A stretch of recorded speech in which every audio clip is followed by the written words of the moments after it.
আসসালামু আলাইকুম বন্ধুরা, কেমন আছো তোমরা? আশা করি তোমরা সবাই ভালো আছো আর আমিও ভালো আছি। অনেক দিন পর ভিডিও দিলাম, তো তোমরা আশা করি তোমরা দেখলে ভালো লাগবে। তো আজকের ভিডিও হলো আমরা সারাদিন কি করি। হ্যাঁ, আমার এই চ্যানেলে রান্নার ভিডিও আছে অবশ্যই, সেগুলো আজকে রান্নার ভিডিও দিইনি যেহেতু সময় ছিল না, তাই ভাবলাম আজকে কি করছি সারাদিন সেগুলোই তোমাদের সাথে শেয়ার করি। তো সকালবেলা বাইরে দেখলাম মেঘলা করেছে, তাই তাড়াতাড়ি ঝটপট করে ঘরের মধ্যে এসে বিছনা গুছিয়ে নিয়ে, আর ছেলে শুয়ে আছে কারণ ছেলের পায়ে লেগেছে, তাই জন্য এবার ঝটপট করে বাসি কাজগুলো সেরে নিয়ে চলে এলাম রান্না করতে।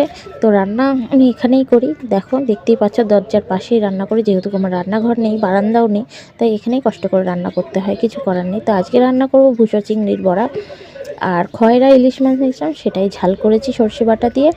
তো তারপরে রান্না বান্না করে নিই, কিছুক্ষণ শুয়ে টুয়ে নিয়ে তো বাইরে চলে গেছিলাম, 4টের আজান দিয়ে দিয়েছে বলে। তো বাইরে দেখো আমার জায়ের ছেলে খেলা করছে, সেটাই দেখছিলাম।